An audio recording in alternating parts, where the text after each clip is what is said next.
Praise the Lord. जय मसीह की। मसीह यीशु के बाबरकत कदूस और उत्तम नाम में आप सबों की सलामती चाहता हूँ। खुदा उनका शुक्रिया अदा करता हूँ आज की इस खूबसूरत शाम में आपसे बात करने के लिए। खुदा बड़ा मेहरबान है, उसने रिसोर्सेज डेवलप किए हैं कि मैं और आप आपस में बात कर सकें। हम इन मीडियम्स को जो हम अपनी रोज़मर्रा ज़िंदगी के अंदर इस्तेमाल करते हैं खुदा के जलाल के लिए और इंजील की बिशारत के लिए इस्तेमाल कर पाएँ। सो मैं खुदा उनकी तारीफ़ करता हूँ उन तमाम रिसोर्सेज के लिए जिनसे खुदा के खादमीन खुदाम किसी भी कैपेसिटी के अंदर किसी भी तरह से खुदा की खिदमत को सर अंजाम दे पा रहे हैं। सो गॉड ब्लेस यू ऑल। आज इस वक्त में मैं चाह रहा था कि चंद एक क्वेश्चंस को इन आने वाले डेज में मैं आपके साथ शेयर करूं जो रोज़मर्रा क्रिश्चियन लाइफ में हमारे सामने होते हैं। शख्सी तौर पर हमें उनका सामना करना पड़ता है और बाज़-औक़ात इब्लीस हमारे पास आकर हमें उसके ताल्लुक से चैलेंजेस देता है और हम चैलेंजेस के साथ साथ ब्लैकमेल उसके अंदर होते हैं और समटाइम्स हम अपनी ही सल्वेशन के ऊपर क्वेश्चन मार्क खुद से क्रिएट कर लेते हैं। सो इन सारे क्वेश्चंस को मेरी कोशिश होगी कि मैं वक्त के साथ साथ आपके साथ शेयर करता रहूं, बांटता रहूं, ताकि आप खुदा के कलाम को सीखकर एक हेल्दी क्रिश्चियन स्पिरिचुअल लाइफ खुदा के जलाल के लिए इस ज़मीन पर गुजारें और ना सिर्फ खुद गुजारें बल्कि और बहुत से लोगों के लिए बरकत, ज़िंदगी और ताजगी का बायस बने। इससे पहले कि मैं इस क्वेश्चन की तरफ बढ़ूं जो बड़ा इंटरेस्टिंग है और मेरा ईमान है कि इसको जान लेने के बाद, इसको पा लेने के बाद आप यकीनन बड़ी दिलेरी के साथ अपनी साल्वेशन में और अपनी ज़िंदगी के अंदर, रूहानी ज़िंदगी में और मजबूती के साथ आगे बढ़ेंगे और खुदा उनके नाम को जलाल देंगे। सो मेरे अजीज़ों, मैं अभी इससे पहले कि इस क्वेश्चन की तरफ बढ़ूं, मैं आपको ये ज़रूर कहना चाहूँगा, आप ज़रूर दूसरे दोस्तों को बता सकते हैं फेसबुक लाइव के ताल्लुक से और उनके साथ इसको बाद में रिकॉर्डेड को शेयर कर सकते हैं। आज मिनिस्ट्रीज ऑफ पाकिस्तान के पेज को शेयर कर सकते हैं, टाइमिंग को शेयर कर सकते हैं और इन स्टडीज़ को जो इसके ऊपर मौजूद हैं इनको आप लोगों के साथ शेयर करके खिदमत में हिस्सेदार हो सकते हैं, ताकि आप ही की तरह और भी बहुत से लोग खुदा के कलाम को सीखें, सुने, समझें और खुदा उनके नाम को जलाल दें। God bless you. सो आज क्वेश्चन जो मैं आपके लिए रख रहा हूं, जो आज क्वेश्चन हम सीखेंगे वो है, is salvation by faith alone, और क्या नजात सिर्फ ईमान ही से है या और बाय फेथ प्लस वर्क्स? क्या नजात सिर्फ ईमान ही से मिल जाती है या नजात के साथ मेरे पास ईमान के साथ मेरे पास कामों का होना जरूर है, उससे मैं नजात पाऊंगा? सो बाज़ औक़ात क्रिश्चियन थियोलॉजी के अंदर ये हमारे पास एक बड़ा हॉट क्वेश्चन मौजूद रहता है और बहुत से लोग इसके ताल्लुक से क्वेश्चन करते हैं। मैंने सुना, जाना, लोगों के अंदर ये तड़प है। सो हम इसको देखेंगे और इसको सीखेंगे। रवायती मसीहियत और बाइबली मसीहियत के अंदर जो दो नजरियात हैं उनका जायजा आज इस वक्त में मैं आपके साथ शेयर करना चाहूंगा। क्या नजात सिर्फ ईमान से मिलती है या ईमान के साथ अमाल का होना जरूरी है? सो इस क्वेश्चन को मैं एक और रुख से आपके साथ कर देता हूं, ताकि अगर आपके माइंड में शायद ये सवाल ना हो, ये जो अभी मैं बोलने जा रहा हूं ये सवाल है और आप कंफ्यूज्ड हैं उसको समझने में, तो आपको हेल्प हो जाएगी।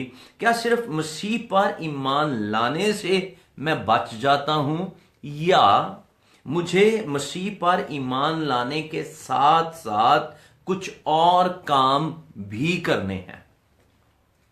इसमें रवायात शामिल हैं जो आज हम चर्चेस के अंदर एड अप करके बैठे हुए हैं और हम मजबूर हैं ना चाहते हुए भी उन सारी रसूमात को फॉलो करने के लिए और उनकी पैरवी करने के लिए, ये भी हैं। और इसके साथ साथ मैं दोनों मैटर्स को आपके साथ डिस्कस कर रहा हूं। नंबर वन, ये रवायात जो हमारे पास मौजूद हैं, जो ट्रेडिशंस हैं, जो आप इनको समझ सकते हैं। मैं ज्यादा उनको हाईलाइट नहीं करूंगा ताकि मैं अपने टॉपिक के ऊपर जोर दे सकूं। रवायात, ट्रेडिशंस, कस्टम्स जो बाइबल की नहीं है, लेकिन वक्त के साथ साथ हमने और जगहों से लेकर हमने क्रिश्चियनिटी के अंदर अडॉप्ट कर ली हैं और आज हम उनको फॉलो करते चले जा रहे हैं। Number one. सेकंड वन, कुछ अमाल या ईमान के साथ अमाल से मेरी मुराद ये है वो अच्छे काम जो हम दुनिया के साथ दुनिया में रहते हुए करते हैं और जिनसे दुनिया के लोगों की सोच ये होती है कि इन अमाल को करने से मैं खुदा की खुशनुदी को हासिल कर पा रहा हूं। सो दो तरह के अमाल। नंबर वन, वो ट्रेडिशंस, वो रवायात जो आज कलीसिया के अंदर हैं। नंबर टू, मेरे अच्छे काम, मैंने किसी को पकड़ा और उसकी हेल्प कर दी, मैंने किसी को पानी पिला दिया, मैंने किसी के खाने का इंतजाम कर दिया, मैं किसी अजीज के दुख में उसका साथी हो गया। ये काम करने से मैं खुदा की खुशनुदी हासिल करता हूं और फिर ईमान लाता हूं और फिर इन दोनों से मुझे नजात मिलती है, या सिर्फ मुझे नजात हासिल करने के लिए सिर्फ ईमान ही की जरूरत है। इस बात के ऊपर हम आज एम्फसाइज करेंगे और इनको सीखने की कोशिश करेंगे। सो दो वर्सेस का तकाबुली जायजा मैं आपके आगे बयान करना चाहूंगा, या मैं यूं कह दूं दो रसूलों के ताल्लुक से उनकी तालीमात या अंजील के दो हिस्सों को, खुदा के कलाम के दो हिस्सों को मैं आपके साथ शेयर करना चाहूंगा। नंबर वन, पहली जो मेरे पास वर्स आपके लिए मौजूद है और जो क्वेश्चन किया जाता है, जो इसमें सबसे इंपॉर्टेंट फैक्टर मौजूद है, रोमियो का खत उसका 3रा बाब और उसकी 28वीं आयत आप मेरे साथ पढ़ सकते हैं। रोमियो का खत उसका 3रा बाब और उसकी 28वीं आयत कलाम खुदा के अंदर यूं मरकूम है, चुनाचा हम ये नतीजा निकालते हैं कि इंसान शरीयत के इमाल के बगैर ईमान के सबब से रास्तबाज ठहरता है। कलाम में से आपके लिए पढ़ रहा हूं, इंसान शरीयत के इमाल के बगैर ईमान के सबब से रास्तबाज ठहरता है। जब हम इस वर्स को सीखते हैं, समझते हैं, तो ये हमारे सामने इस पर्सपेक्टिव को, इस रुख को, इस हिस्सा को क्लियर कर देती है, जो मेरे क्वेश्चन का पहला हिस्सा है कि क्या मैं ईमान के साथ रास्तबाज ठहरता हूं या मुझे नजात सिर्फ ईमान ही से मिल जाती है या मुझे उसके साथ इमाल भी करने हैं। सो कलाम ये कहता है इंसान शरीयत के अमाल के बगैर, यानी उन ट्रेडिशंस को फॉलो किए बगैर जो आज कलीसिया के अंदर शामिल हैं लेकिन बाइबल का हिस्सा नहीं है। प्लीज इस बात को याद रखिए, मैं उन तमाम बातों की बात नहीं कर रहा, मैं बाइबल की तालीम की बात कर रहा हूं जो बाइबल का हिस्सा नहीं है लेकिन आज हमारी जिंदगियों के अंदर शामिल हैं, कलीसियाओं में शामिल हैं। उन ट्रेडिशंस को फॉलो किए बगैर हम ईमान से रास्तबाज ठहरते हैं। नेक्स्ट वन, क्योंकि वक्त मेरे पास महदूद है, मैं चाहूंगा जल्द इसको हम वाइंड अप करें और मैं आपके लिए एक और रेफरेंस इसी रोमियो के खत उसके 5वें बाब की पहली आयत आपके लिए पढ़ देता हूं। बस जब हम ईमान से रास्तबाज ठहरे तो खुदा के साथ अपने खुदावंद यीशु मसीह के वसीला से सुलह रखें। जो पहलू इसमें से हम गेन करेंगे, हम ईमान से रास्तबाज ठहरे।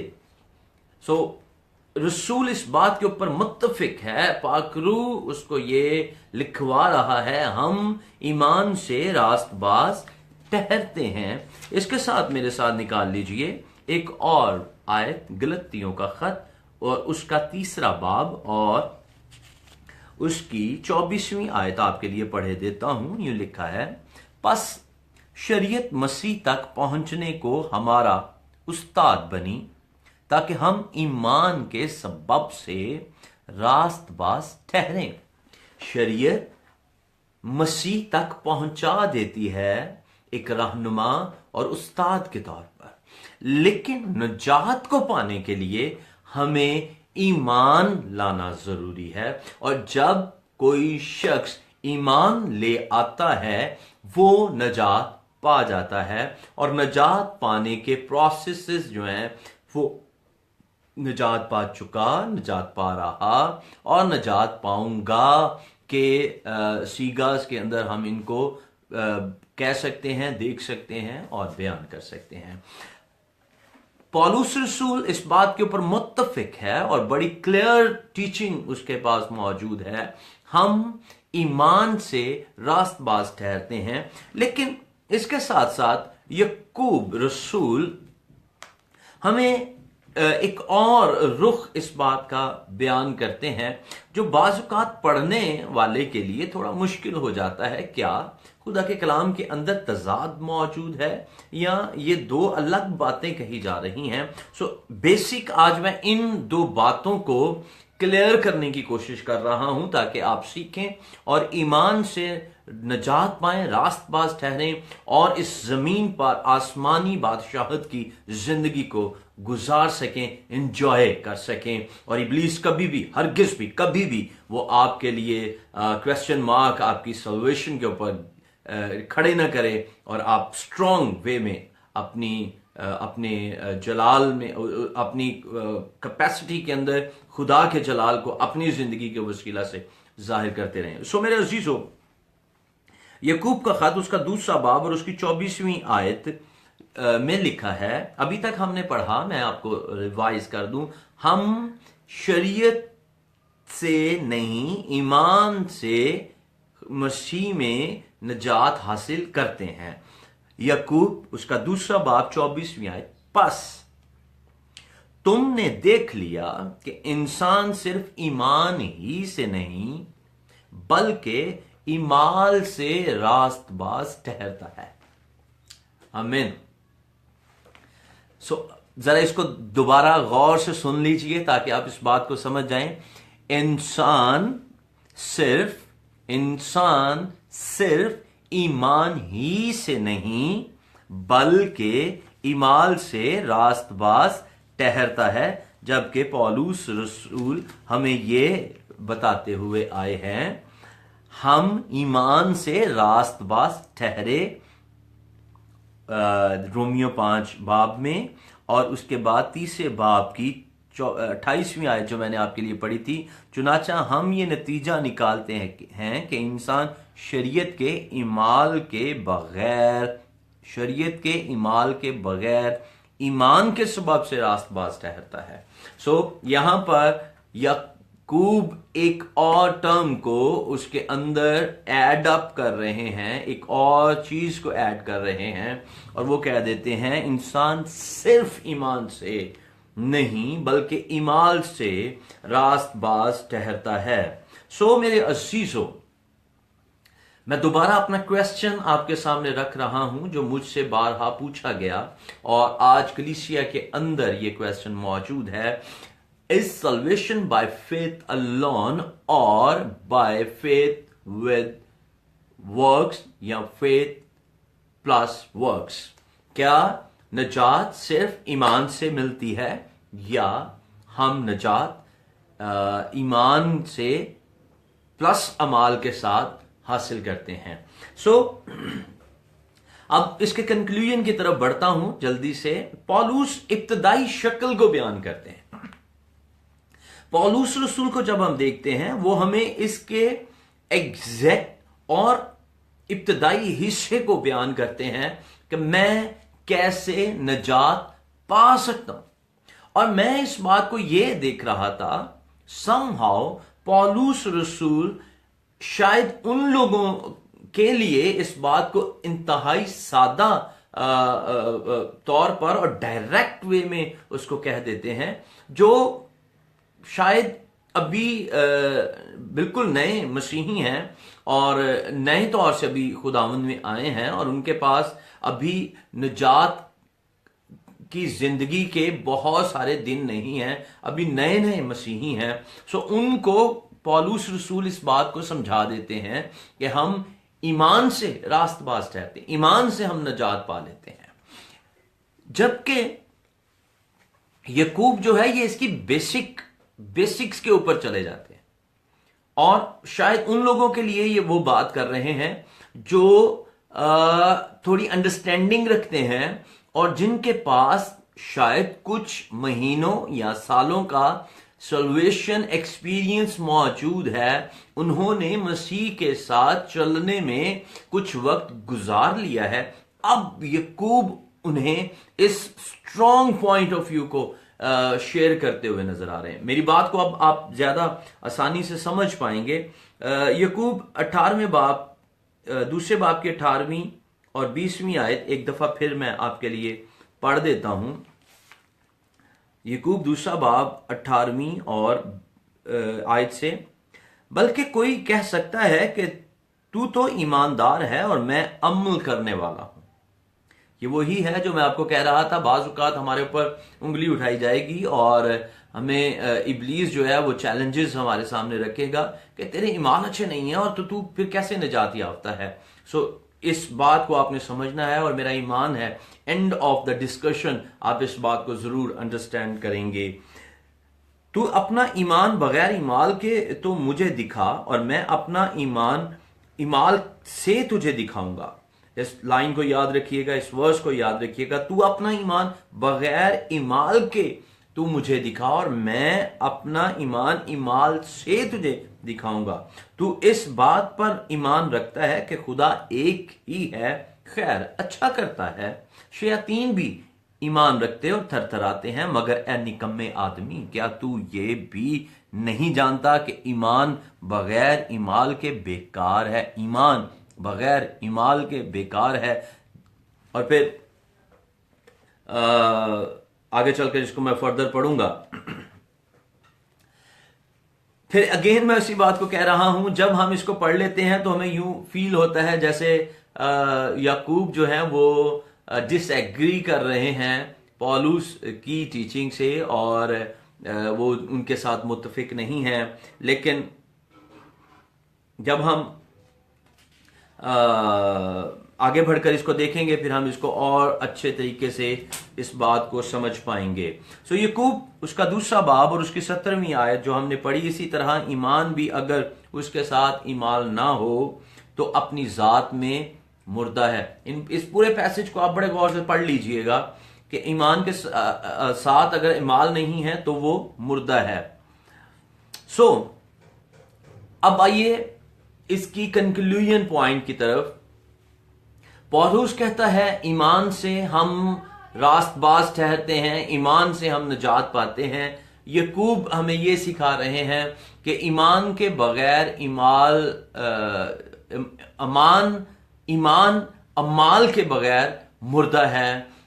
हम ईमान से सिर्फ रास्तबाज नहीं ठहरते बल्कि उसके साथ ईमाल का होना भी लाजम है। सो इस बात के ऊपर हम इसको देखेंगे। पौलुस रसूल गलतियों के खत उसके 5वें बाब के अंदर चंद फलों का जिक्र करते हैं। आप सब ने इसको पढ़ा होगा। अब जिस्म के फल तो जाहिर, रूह के फल तो जाहिर हैं, जिनमें मोहब्बत है, खुशी है, हिल्म है, इत्मीनान है, ये सारे ऑनवर्ड, ये सारे फल मौजूद हैं। लर्न प्लीज, आप केयरफुली मेरी बात को समझिएगा। ये कंक्लूजन है। एक शख्स इमाल करके रास्तबाज नहीं ठहर सकता, बल्कि अगर एक शख्स ईमान ले आता है और ईमान लाकर वो यीशु मसीह में अपनी निजात को गेन कर लेता है, वो रास्तबाज हो जाता है, फिर उसके पास ये प्रिविलेज मौजूद है अब उसके अंदर ये खुद ब खुद एक अमल जारी हो जाता है कि वो ईमाल भी करना शुरू करता है, उससे अच्छे काम होना शुरू होते हैं। क्योंकि खुदा के कलाम के अंदर लिखा है, जो खुदा से पैदा हो चुकता है फिर वो गुनाह नहीं कर सकता। जिसमें खुदा का तुख्म मौजूद होता है, जिसमें खुदा की अच्छाई मौजूद होती है, जिसमें मसीह यीशु आकर रहते हैं, जिसका बदन मकदस हो जाता है खुदा का, फिर वो अच्छे काम करना शुरू कर देता है। और जैसे जैसे आप अपनी जिंदगी के अंदर अपनी निजात में मसीह यीशु के साथ अपनी जिंदगी में अपनी नई पैदाइश के बाद पुख्तगी की तरफ, कामलियत की तरफ बढ़ते चले जाते हैं, उस एक्सपीरियंस को स्ट्रॉन्ग करते चले जाते हैं, वैसे वैसे आप अच्छे अमाल भी करते चले जाते हैं। पौलुस रसूल कहता है, मैं जो नहीं करना चाहता वो मुझसे हो जाता है, और जो करना चाहता हूं वो मैं नहीं कर पाता। रीजन, वो अपनी स्पिरिचुअल लाइफ की बात कर रहा है कि मैं जैसे जैसे स्ट्रांग होता चला जा रहा हूं, मैं अपने कामों के अंदर भी पुख्ता होता चला जा रहा हूं। अभी मैं इतना स्ट्रांग नहीं कि वो कुछ कर लूं जो मैं एग्जैक्ट सोचता हूं, बल्कि मुझे उसके अंदर थोड़ी मेहनत करना पड़ती है। लेकिन एक लम्हा ऐसा आता है, वो इस बात को कहता है, मैं अच्छी कुश्ती लड़ चुका। यानी मैंने वो सारे काम जो मुझे करने थे वो कर लिए, लेकिन बेसिक स्टेप क्या था? बेसिक स्टेप था ईमान लाना, और ईमान लाने से यीशु मसीह में रास्तबाज बनना, नजात के तजर्बा को, नजात की एश्योरेंस को, इस लाइसेंस को गेन कर लेना, और यीशु मसीह के अंदर नया मखलूक बन जाना। इससे हम नजात पा जाते हैं, और नजात पाने के बाद हमारे पास ये खुद ब खुद हमारे अंदर से होना शुरू होता है कि हम रास्तबाजी के काम, अच्छे अमाल करना शुरू होते हैं। यीशु मसीह ने कहा, मैं अंगूर का हकीकी दरख्त हूं और तुम मेरी डालियां हो। जो डाली मुझ में है, यीशु मसीह में है, और अच्छा फल नहीं लाती, वो काटी जाती है। लेकिन जो अच्छा फल लाती है, बागबान उसे तराशता है, उसे छांटता है ताकि वो और फल लाए। लर्न, सीखिए। आप तब तक अच्छा फल नहीं ला सकते जब तक आप अंगूर के हकीकी दरख्त के अंदर पैवस्त नहीं हो जाते। और जिस रोज आप अंगूर के हकीकी दरख्त के अंदर पैवस्त हो गए, ऑटोमेटिकली आप अच्छा फल लाना शुरू हो जाएंगे। वो सारी की सारी जो खुराक है, डाइट है, जो अंगूर के हकीकी दरख्त के अंदर जारी है, और जो उसकी टहनियों और उसके शाखों और पत्तों और दूसरे फलों तक पहुंच रही है, जब वो आपके अंदर से होकर गुजरेगी, पाक रूह जब आपके अंदर से होकर गुजरेगा, वो आपको इतना जबरदस्त प्योरीफाई कर देगा, फिर आप इन सारे कामों को करना शुरू कर देंगे। आप ऑटोमेटिकली मोहब्बत करना शुरू कर देंगे। इंसान अपनी कोशिश से, अपनी लियाकत, अपने फन से मोहब्बत नहीं कर सकता। मोहब्बत सीखने के लिए हमें मोहब्बत के पैकर के पास आना है। मैं उन फलों की बात कर रहा हूं जो रूह से हमें मिलते हैं। अब रूह के फल तो जाहिर हैं, मोहब्बत सबसे पहला फल, आगे खुशी, इत्मीनान, बाकी तो बात की बात है, लेकिन मोहब्बत, खुशी, आप खुद से खुश नहीं रह सकते हैं। इस बात को समझें प्लीज। आपको दुनिया की चीजें वक्ती तौर पर खुश करती हैं। आप नया मोबाइल लेते हैं, कितने दिनों की खुशी है। जैसे ही आप किसी और के हाथ में उससे अगला वर्जन, उससे अगला मॉडल देखेंगे, आप कंफ्यूज हो जाएंगे।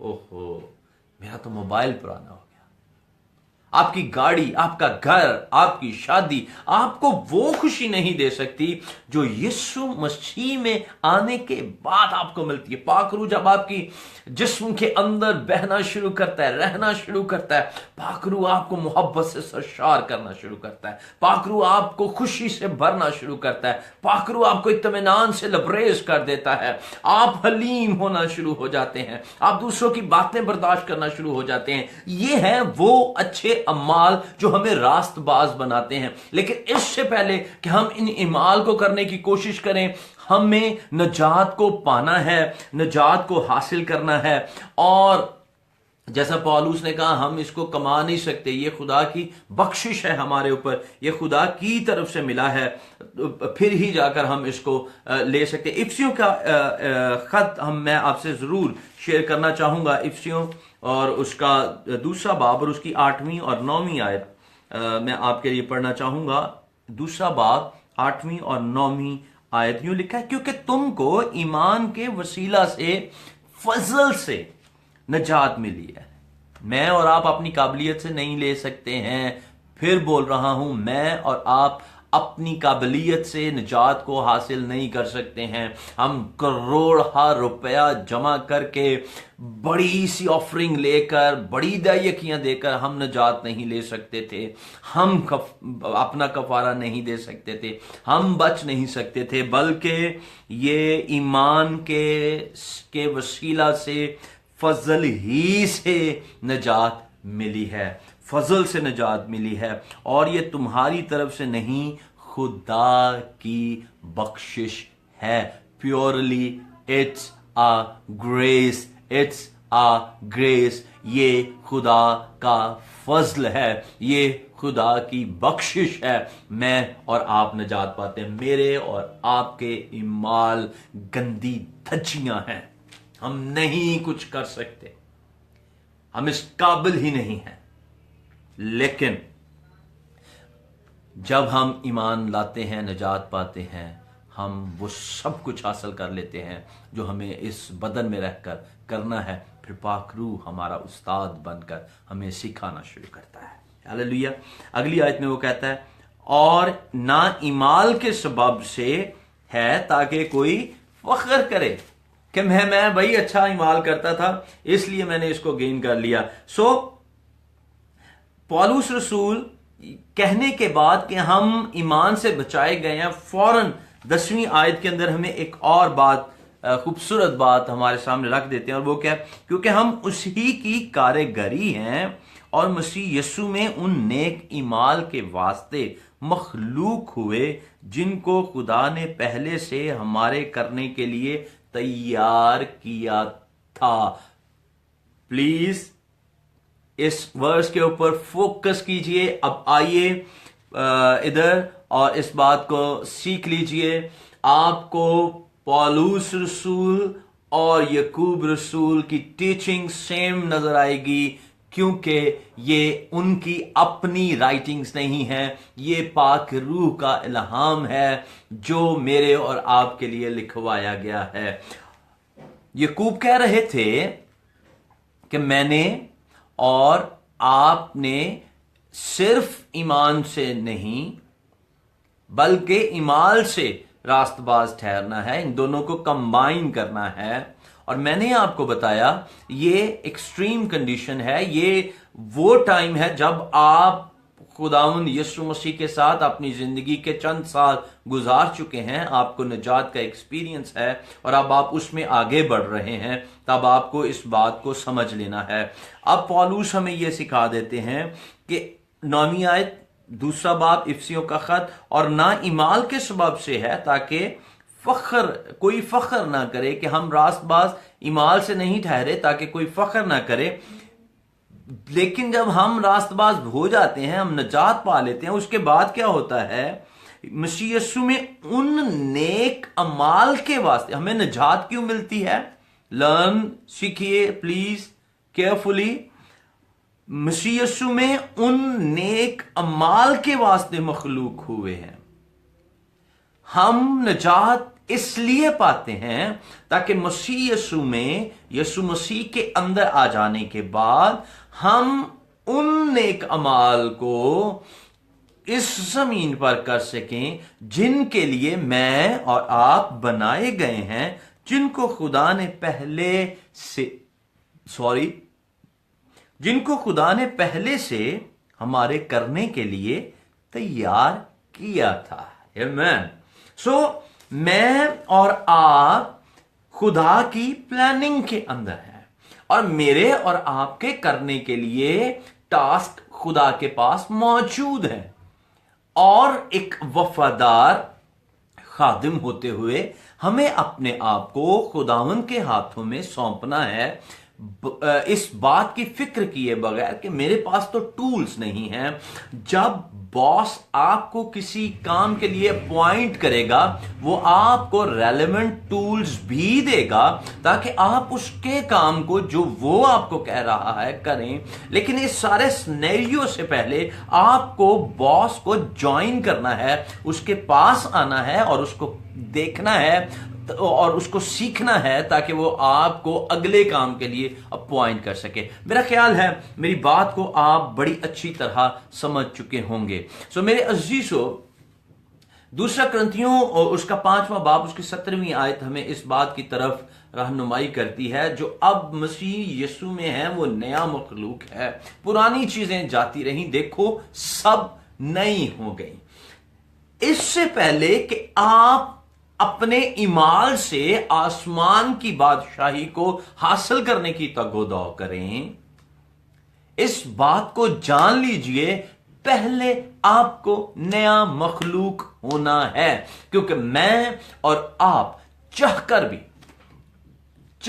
भी आप अपना सारा माल गरीबों के अंदर बांट दें, आपके पास जो कुछ है आप सारा कुछ गरीबों को दे दें, आप जो मर्जी अच्छे अच्छे काम करते फिरें, लेकिन अगर आपने बेसिक स्टेप क्लियर नहीं किया है, आप नए मखलूक नहीं हुए हैं। प्लीज इस बात को समझ लीजिए, आपने यीशु मसीह में नई पैदाइश को हासिल नहीं किया है, आपके काम रायगार हो जाएंगे।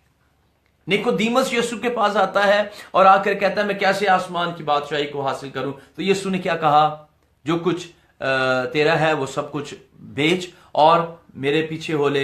यानी इससे पहले उसको यीशु मसीह कहते हैं तुझे नए सिरे से पैदा होना जरूर है, नए सिरे से पैदा होना। You have to reborn in Christ. आपको यीशु मसीह में नई पैदाइश को लेना है। अगर आप चाहते हैं मैं इंसानों की फलाह बहबूद के लिए काम करूं, पैशन होता है हमारे अंदर, एनजीओस बनाना चाहते हैं हम गरीब इंसान के लिए और हमारे इर्द गिर्द लोगों के लिए, जानवरों के लिए हम कुछ ना कुछ करना चाहते हैं, हम अपनी सोसाइटी के लिए कुछ करना चाहते हैं, हम रेवोल्यूशनरी बनना चाहते हैं, हम कोई तहरीक चलाना चाहते हैं। आप सब कुछ कर सकते हैं, आपके अंदर ये कैपेसिटी मौजूद है। मैं आपको डीमोटिवेट नहीं कर रहा, आप इस काबिल हैं कि आप करें, क्योंकि खुदा ने आपको अपनी इमेज पर बनाया है। आप अशरफुल मखलूकात हैं, आप एक कमाल की पर्सनैलिटी हैं, लेकिन इन सारे कामों को करने से पहले एक ठोस और स्ट्रॉन्ग स्टेप जो इन कामों की बेस बनेगा वो ये है, आपको अंगूर के हकीकी दरख्त के अंदर आना है। आपको नई पैदाइश का एक्सपीरियंस हासिल करना है, आपको अपनी पुरानी इंसानियत को उतार फेंकना है और नई इंसानियत को पहनना है। क्योंकि इंसान ईमाल से नहीं बल्कि ईमान से निजात पाता है, इंसान ईमान से रास्तबाज होता है। और जब आप रास्तबाज हो जाते हैं उसके बाद आपके पास ये इनिशिएटिव आपको मिल जाता है कि आप अच्छा फल लाना शुरू करते हैं, आप अच्छी जिंदगी गुजारना शुरू करते हैं, आप दुनिया के लिए रोल मॉडल हो जाते हैं, आप दुनिया के लिए अच्छाई और भलाई के काम करना शुरू कर देते हैं, आप वो कुछ कर गुजरते हैं जो आपके माइंड में होता है, और फिर ये अच्छे काम आपके लिए अजर का बाइस बनते हैं। लेकिन खाली अच्छे काम करते चले जाना, अच्छी चीजें गेन करते चले जाना ही काफी नहीं है। आपको यीशु मसीह में आना है, यीशु को जानना है, और यीशु को जाने बगैर आप और मैं कुछ भी नहीं हैं। सो लास्ट लाइन और उसके बाद फिर मैं आपके लिए दुआ करूंगा। याकूब कहता है कि मसीह में ईमान नजात का बाइस है। मसीह में ईमान नजात का बाइस है और इससे हम अच्छे ईमाल कर सकते हैं। और पौलुस रसूल भी हमें यही कह रहे हैं कि नजात ईमान ही से मिलती है। God bless you. ईमान ही से नजात मिलती है और ईमान ही निजात का बायस है और उसके बाद हम अच्छे अमाल कर सकते हैं। खुदा आपको एक ईमानदार रास्तबाज जिंदगी गुजारने का फजल अता करे और मेरी दुआ है कि आपकी जिंदगियां यीशु मसीह की समझ को हासिल करें और आप यीशु के पास आ जाएं और यीशु से सीखें। वो आपको सिखाएगा कि आप क्या कर सकते हैं। आए मैं आपके लिए दुआ करना चाहूंगा। आसमानी बाप, यीशु के नाम से मैं इन तमाम लोगों को बरकत देता हूं। मेरी इल्तिजा है ये सरमन, ये टीचिंग जब जब जिस लम्हे भी सुनी जाती है, देखी जाती है, यीशु के नाम से हर देखने वाले की जिंदगी के अंदर तेरे रूह की तहरीक जारी हो। पाक रूह उसके अंदर काम करे और यीशु नाम से हर एक की नौबत तौबा तक पहुंचे और नए सिरे से पैदा होकर हम नजात की इस अनमोल तोहफा को हासिल कर पाएं और यीशु के नाम से ये नजात पालें और नजात पाने के बाद इनकी जिंदगियों से वो तमाम अच्छे काम होना शुरू हों जिनके लिए तूने हमें चुन लिया, अलग किया और बुलाया, ताकि हम तेरी तरफ से उन अमाल को इस जमीन पर सर अंजाम दें। हर सुनने वाले पर तेरी बरकत हो, घरानों, नस्लों, खानदानों को यीशु नाम से बरकत दे। तेरी तारीफ करते हैं यीशु के नाम में, आमीन आमीन। Thank you so much, God bless you. इसके साथ साथ मैं आपको जरूर कहना चाहूंगा, आपके पास कोई भी क्वेश्चन है, आप जरूर आज मिनिस्ट्रीज ऑफ पाकिस्तान के पेज के ऊपर मुझे क्वेश्चन कर सकते हैं। इस टीचिंग के बाद नीचे कमेंट्स के अंदर वो क्वेश्चंस अपने शेयर कर सकते हैं और मेरी कोशिश होगी मैं आपके हर सवाल का जवाब दूं। अगर आपने इस सरमन से बरकत पाई है, आप जरूर अपनी बरकत को शेयर करें ताकि और लोगों के लिए वो टेस्टिमनी हो और वो उससे इनकरेज होकर यीशु मसीह को जाने और यीशु मसीह के अंदर आएं। आप फेसबुक से मेरा फोन नंबर भी ले सकते हैं, व्हाट्सएप के थ्रू आप मेरे साथ कांटेक्ट कर सकते हैं ताकि आप मैक्सिमम खुदा के कलाम को सीखें और बरकत पाएं। खुदावंद आपको बरकत दे। God bless you all. जय मसीह की।